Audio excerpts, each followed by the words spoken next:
What's up, Blue Roof Nation? It's your boy Jonathan, and welcome back to John's Corner. I'm Jonathan. I think I just said that. How y'all doing? So right off the bat, I wanted to talk a little Star Trek Discovery. All right. On this past episode, they fixed two I've been talking lately about how I like the show, and I feel like it's getting better and better and getting more real Star Trek. You know. And part of that is they're fixing the continuity problems that they created themselves. Now, like, cosmetic shit is one thing, but to go out of your way to change the way things look, just to change the way things look, it's lazy and disrespectful to the people who came before you. Not only that, but this Star Trek show made the decision of being not only a science fiction show, but a period piece. If they went after Voyager and Nemesis, they could have done whatever the hell they want, no one would have cared. But they decided to be before the original series. So that would be like you making a World War II film where people have the internet and cell phones. You can't make a film with cell phones and internet and then set it in World War II. That doesn't work. They didn't have that shit back then. So, you know what I mean? Like, they decided to do that, and then they're complaining about the restrictions that they put on themselves. Don't put those restrictions on yourself and you wouldn't have that problem. It's a self-made problem.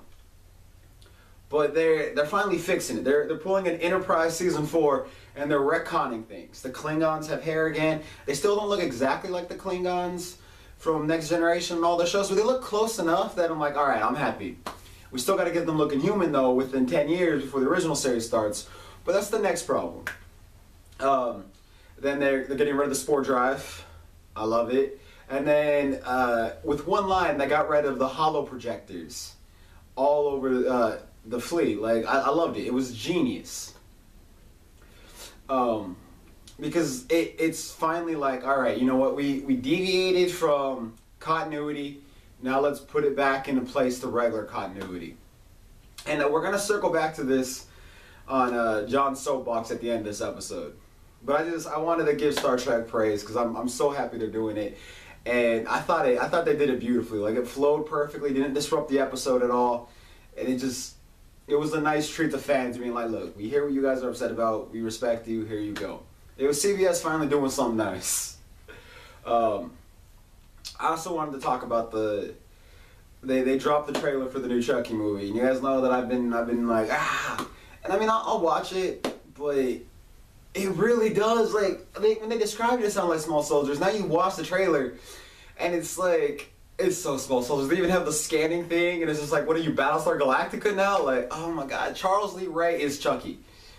It's how it is.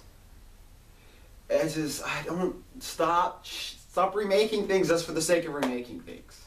I'm just so happy that we're getting the TV show, because that is the saving grace of us all. Firefly. So, much beloved show. Only had one season, as everyone knows, and then a movie. And they've been doing comic books for a while, right? Both in between the TV show and the movie, and then extending past the movie. Well, they started coming out with novels. This is the first one. The second one comes out, I think, next month, and then there's a third one coming out later this year.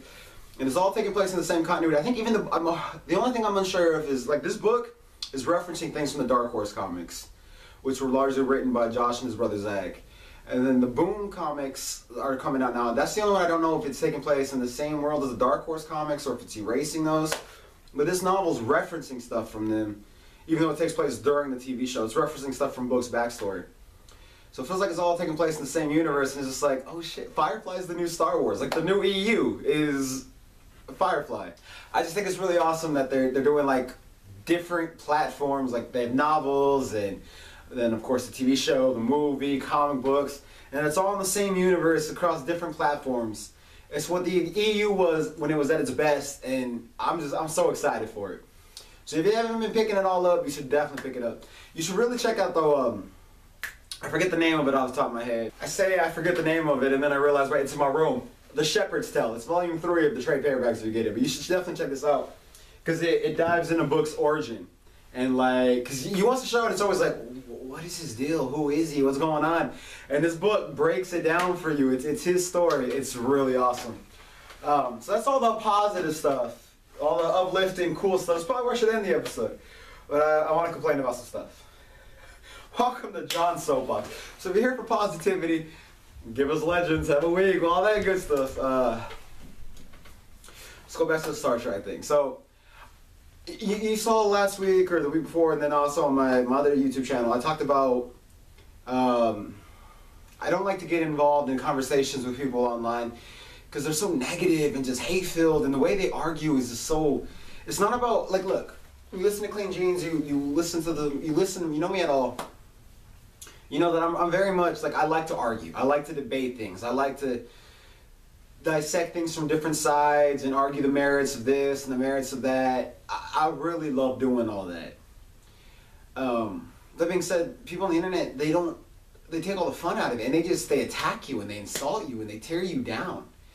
And they say things not in an attempt to, they don't bring up points to convince you of something. They bring up points to tear you down and belittle you. And I have real issue with that.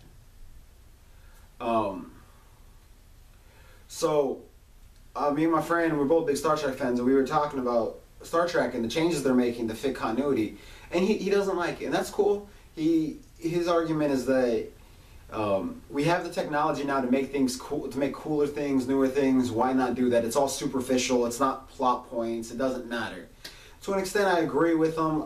I make the counter argument that, you know, Enterprise and Deep Space Nine both made it plot points. So therefore, it is like the Klingons is a plot point. They're not having hollow projectors. Those plot points. I argue that it is continuity. That those are plot points. So, you know, we were debating different merits of it, what we liked about it, what we didn't like about it. And then he brings up this argument about, oh, I bet you were real pissed off when Nolan switched out, what's her name, Rachel, whatever Batman's love interest with another actress. And it's like, that's not relevant to the conversation we're having. I didn't say it. What I actually said to him was like, no, I don't have a problem with that. Just like I didn't have a problem if they replaced Christianity on the Star Trek movies. I was fine with that. That's superficial. That doesn't really have any merit to the story and the integrity of the story. You can replace the actor, you can replace this, you can replace that. You could make alterations to things and still be true to everything else. But that's not what Discovery did. Discovery just said, fuck everything else, we're doing what we want. That's my issue with it, and that's why I'm glad that they're rectifying that. But him bringing up that issue, it's just like, when you change like that, that is designed to put the other person on the defensive and to distract from the actual argument so that all of a sudden they're defending their position, and then especially when you do it in a mocking way, it's to make them feel stupid. Like, you say something that you know they don't agree with. That you know that you're like, oh, you probably like this, you probably did this. Which you know they don't care about. He knew I had no problem with that. He knew that type of change doesn't bother me. But he did it to put me on the defensive, to make me feel stupid for then having to defend myself for this thing when I don't have a problem with that. And it's just like, that's not how you argue. That's how the internet argues. And I mean, I love the guy, I do, and I'm not saying I'm not friends with him anymore, but I can't handle people who argue like that. It's rude, dismissive, and disrespectful. And then it's also just cowardly.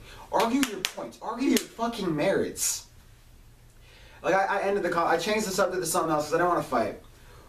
Because, like, he's a friend of mine, and I do really like him, but if it was anyone else, I would have just stopped talking to him. Right then and there, never speak to him again. And if he does it again, I'll never speak to him again.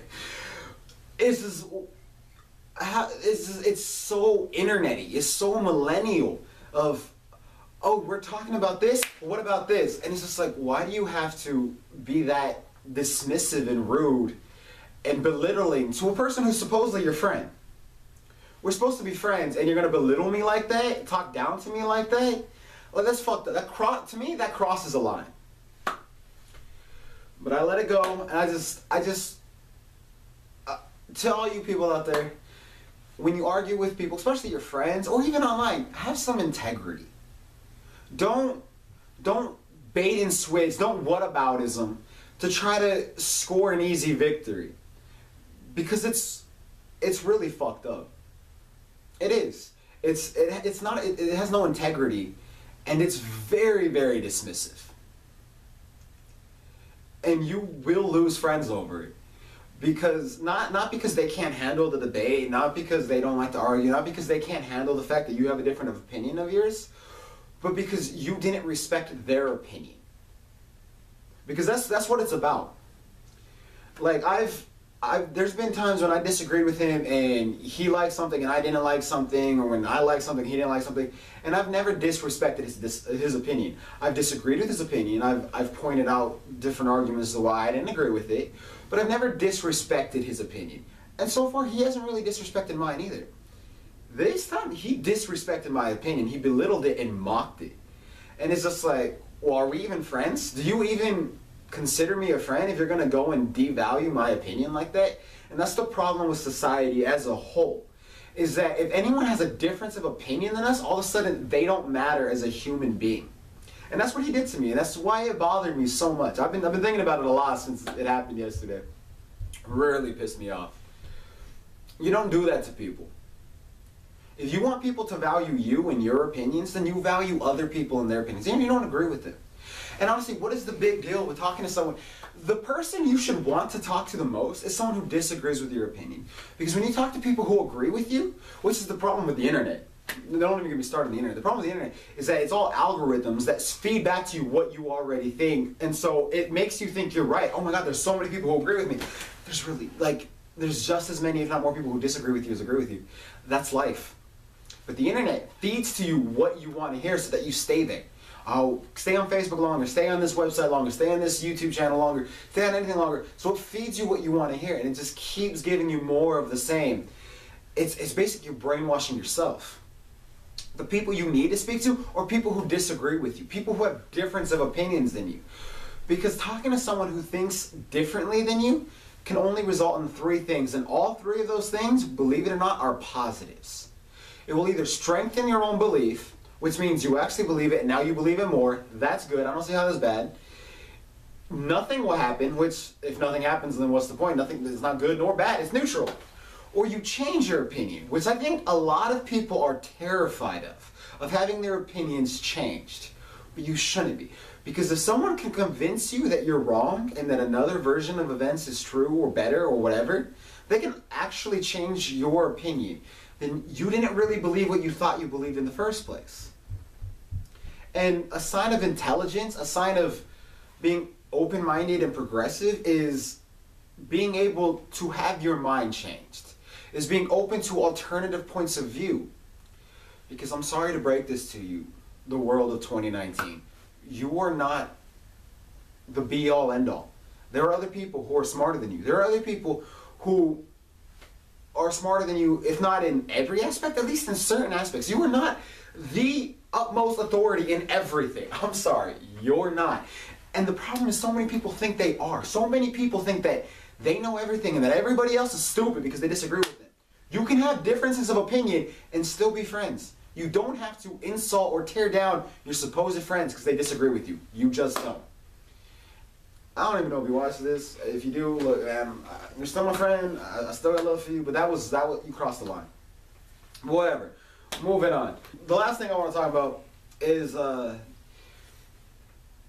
lot of people ask me all the time, like, why I don't work with other people, like why I mainly do stuff with just me and my friends and all that. And I mean, there are some production companies that I do work with. Like I do a lot of work with Slow Row Entertainment. I've been doing a lot of stuff with Dark Diamond. But I don't work with other people a whole lot, and the reason is, and I'm just gonna be honest. I'm not trying to bash anyone. I'm gonna name a production company that I just had interactions with yesterday and this morning. But this isn't to bash them. It's just because okay. Well, let's just get into it. So one of the reasons why is because a lot of times when I work with people, there's the mindset that I have, and then there's the mindset that other people have. And my mindset's not unique. There's a lot of people who have it, like Larry Stanley from Slow Row Entertainment, Justin Livingston. They have the same mindset as I do. But a lot of other people don't. And this mindset is that what we're doing is hard. It is, and it's art. It's creative, and it's building something from nothing. And so I'm doing it, you're doing it. What can I do to help you, and what can you do to help me? But there's a lot of people in this industry, especially in Dallas, who are, what can you do to help me? And they never reciprocate. I worked with a friend not that long ago on a freelance assignment. And the second I took the freelance assignment, it was no longer we're friends. It was you work for me, you're part of my company, like you're gonna help me build everything, and you just stay in the back. And this is like, it's so rude and dismissive and belittling. Like I didn't even exist anymore. And it's like, hold on, like it's really fucked up. But a lot of people I've dealt with, he's not the first one I've dealt with, but he was the last, because after him I stopped even working with a lot of friends, because I'm like, nah, unless I've worked with you before and I know you're not like that, I'm not dealing with that shit anymore. Of people who either tear you down or disrespect your work in order to make their work bigger or better or seem more important. And he did that a lot. Very dismissive when we were on set. Oh, this is my assistant. Not like, oh, this is my friend, or oh, you know, he was coming out and help me out. This is my assistant. Like so dismissive, like I didn't even matter. And it's just like, hold on, like, first of all, you asked me to help you out, I volunteered. I didn't even ask you to pay me. You volunteered money, and I said, sure, because I don't turn down money. But I offered to help you because you're my friend. And now you're treating me like shit. That's why I haven't really talked to him a whole lot since then. Because a lot of people like that, especially Northlake. I think Northlake taught students to be like that, because the teachers at Northlake are very much like that, except for a few, like Ruska, Dane, they're great. But they're great teachers, and if you have a chance to take them, you should. A lot of the other teachers are like that, especially Andy. And it's just, I got so tired of dealing with people like that I've stopped working with a lot of other people and just kind of focused on my own shit. But I've been thinking like, all right, you know, maybe I need to put myself out there, you know, but maybe I can try. So I reached out. There's this post on the Dallas film page. They were working on a show. They're like, oh, me and my friend do a podcast, and we're looking for actors for a couple skits we have Wednesdays and Sundays. And so I reached out. I was like, I'm interested. And he was like, great. And he gave me this big sales pitch, talking about how his friend directed the winning film at Rack Focus, which is like, that's badass. It's amazing. Like I legitimately would love to work with you. That's awesome. And they're not paying anyone, but they're looking for actors who could come and help out and do this and do that. And I was like, that sounds fun, man. I'm all in. What is this project that you're working on now? Because the original post said there was a project they're working on now. He then says, oh, well, there's not really a project we're working on now. We're just trying to see who's interested in working on stuff so we can work on future projects. And that's fine, because you know the number of things I've written and then haven't been able to film because I can't find enough cast? I understand. I respect that. But it is dishonest the way you put the original post. I'm just saying. But I was like, oh, that's cool, man. I'd still be interested. And so then he asked me my experience, and I told him about the films I've worked on, the shorts I've done, all my different experience. And then I said, you know, me and my friend Ashley, we do a podcast every week called Clean Jeans. So, you know, I understand how the podcasting world works too. Because in my head, at first he was talking about the podcast, skits for the podcast. Then he was talking about videos. So I was like, are you doing videos or are you doing podcasts? He never explained that. I think he's doing both, but whatever. But then he didn't respond for the longest time. And then this morning he responded and said, unfortunately we're not going to be able to work with you because you having a podcast is a conflict of interest. Wish you the best of luck. Something along those lines. And Ashley took that as they listened and didn't like Clean Jeans. Who doesn't like Clean Jeans? Nah, but I took it as it's more of the same. It's, oh, we don't want to help you build up your brand while building up our brand. Which, I wasn't going to ask for him for promotion. I wasn't going to ask him to promote Clean Jeans or Bluer Productions or anything like that. I just wanted to work on other people's stuff. I wanted to be involved with other film guys. And maybe if they could help us future down the road, cool. If not, who cares? I just wanted to be involved with more people and put myself out there. But, oh, no, we can't work with your show. You have your own show. We can't work with it. It's very much this, you can't be doing your own thing while you're doing our thing. And a lot of people here have that mentality. Fuck your shit. You're either all on board with my shit or we don't work with you. And the guy who directed the film, I didn't have any correspondence with him. I guess his name is Josh. I didn't talk to him. It's strictly this guy, Sergio. And the podcast is Law and Disorder. And they film out in Deep Ellum too, and it's just like, and I'm saying their name because part of me hopes this gets back to them because I really want you guys to listen to what I'm saying. you're not in competition with everybody else. You're not. In fact, the thing you should be working on the most is building other people in your area up. Like, you know what the best, like, working with other people in and around you who are doing similar things is not a burden on you. It's not holding you back. It's not a conflict of interest, as you put it. It's a plus. It's a bonus. Because I have different fans than you have. You have different fans than I have. The connections I know, you can use. The connections you know, I can use. It's mutually beneficial. It's not a conflict of interest. But if you're seeing it as anyone who's doing their own thing is in direct competition with you, you're going to alienate a lot of people, especially if you can't pay. Because then that means that because 9 out of 10, the people who you can't pay to work on your stuff, who will still work on your stuff, are people who are doing their own stuff too, and want to be involved with a lot of different things. And if you're alienating them, you're cutting yourself off from a lot of good talent, a lot of resources, and a lot of connections. Pure and simple. You want to work with people who are doing the same thing as you. It's not a conflict of interest. It's a perk. It's a bonus.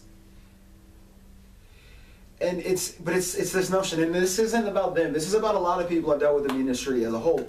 There's this notion that if anybody knows more than them in the room, they get pissy. And I'm not saying that that's the case here, because I don't know these people. I just had a few correspondence with them. But in my head, that's what I took it as. Maybe they listen. Maybe it's what Ashley said. They listen to Clean Jeans. They just watch some of my stuff. They didn't like it. And if that's the case, that's fine. And that's fine. But we'll get to why I actually named them in a minute. The thing that I want to stress is, and if that's the case, fine. But the thing that I took away from it is, and because it's what he said, you do your own thing. You do your own thing as a conflict of interest. I don't want to work with you, because and the only way it's a conflict of interest really is you don't want to compete. And to me, that's just that a lot of people in this industry have that mentality. Oh, you do your own thing. We do it. We do the same thing. We can't work with you because you might know more than me. You might try to take over. So I'm not going to try to take over this shit. I don't care enough to try to take over this shit. I'm sorry. I want to help you with your things. I want to do the best job I can. But I reached out to act. I haven't acted in a while except in my own stuff. And I enjoy acting. It's not my main passion. It's not what I want to do with my life. But I enjoy it. So I was like, you know, it'd be fun to act in someone else's stuff. To act in something that I didn't write myself. Because I haven't really done that since, Devontae. I haven't acted in anyone's stuff since, like, Devontae. And he still hasn't sent me the links to them or the videos. So I haven't seen them. I don't even know how they came out. But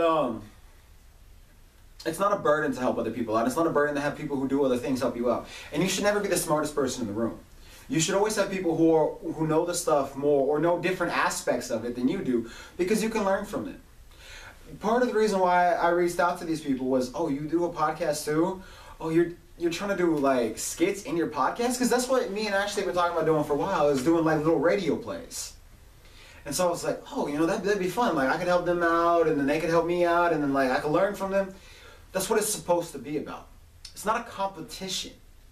Which the best thing that could happen to you is, honestly, and this is for them, the best thing that can happen to you is that people around you, people who know you and worked with you, their shit pops off because they build you up. Comedians will go back when comedians are small and they're nobodies. They'll go to different clubs and perform. They meet other comedians there who go to the same clubs and perform, and one of them gets a lucky break and jumps up to the next level. What do they do when they do that? They bring their friends. And then their friends maybe gets a break. And then their friends get a break. And then they build up this small circle of now professionals who are all doing their own shit, but are all knowing each other and crossing each other up, and they help build each other's careers. That is what you want. That's what I'm looking for. That's why Slow Row Entertainment, Dark Diamond Entertainment, like, I work with these people because like I help them build their stuff, they help me build my stuff, and we grow together. And as we meet new people like Justin, Larry, when they meet me, it's not, oh, this is my assistant. It's, oh, this is my friend Jonathan. He has his own show. He does this. He does that. oh, oh, it's my friend Justin. He has his own company. He does this. Oh, this Larry. He makes movies. Like, you build each other up. You don't tear each other down. You don't try to keep other people down. You don't exclude other people because they're trying to do their own thing. Because those are the people you want to work with. You know how many people, and this is directly to them as well. A lot of this is general. Some things are directed directly to them. There are a lot of people, especially here, especially when you're not paying them, especially in the non-paying part of the Texas film community, who think they want to be involved in stuff. And the second they realize how much work there is being on set, they bail. It happens a lot. I know, and not just to me, I've seen it on other people's sets as well. And it's because a lot of people think that this stuff is all fun and games, but it's actually a lot of hard work. So the people you want most in your corner are people who are doing it, people who know how hard it is, but still do it because they have that drive and ambition. And pushing those people away only hurts you and your brand. But this has been a real, and I'm sorry for, the thing about my friend and then this, it seemed real downer. This part wasn't meant to be as downer as that. It did irk me. These two things really bothered me and rubbed me the wrong way. And, but I want to make this clear, there's no hard feelings. If there were hard feelings between me and this company, I wouldn't have named them. In fact, the only reason I named them is because they're in development. I do a lot of work on a development. And even though I personally will never work with them, even if they end up working with friends of mine or doing something, I will excuse myself from the project. Because people who exclude people from project, people who make this a competition and who try to push other people down to build themselves up, I don't want no part of. So I personally will not work with them. But that being said, another Dallas-based company, especially Debellum, I want nothing but success for it. I know a lot of people in this industry who live or work around that area who are trying to make it. And if this company, if Law and Disorder can build their own careers up and help build actors up and help build other people up there and help make Dallas a place where stuff like this is seen as the norm and make this a hub for this type of activity for podcasting and videos and all that stuff, then I wish them nothing but love and support. And I think everyone who can, go check their stuff out. I don't know their links, but just Law Disorderly, Debellum, I'm sure you Google it, you can find them. I wish them the best, and I hope that everything they're trying to do, it works out better than they expect. I really do. And I hope that moving forward in the future, they don't be so close-minded about who they work with. Because you don't know, and you don't want to be in competition with everybody else. You just don't. It takes the fun out of it. It takes the joy out of it. You're supposed to want other people to succeed. I'm just saying. That's my two takes. But anyways, this is John's Corner. Love you guys. Give us legends.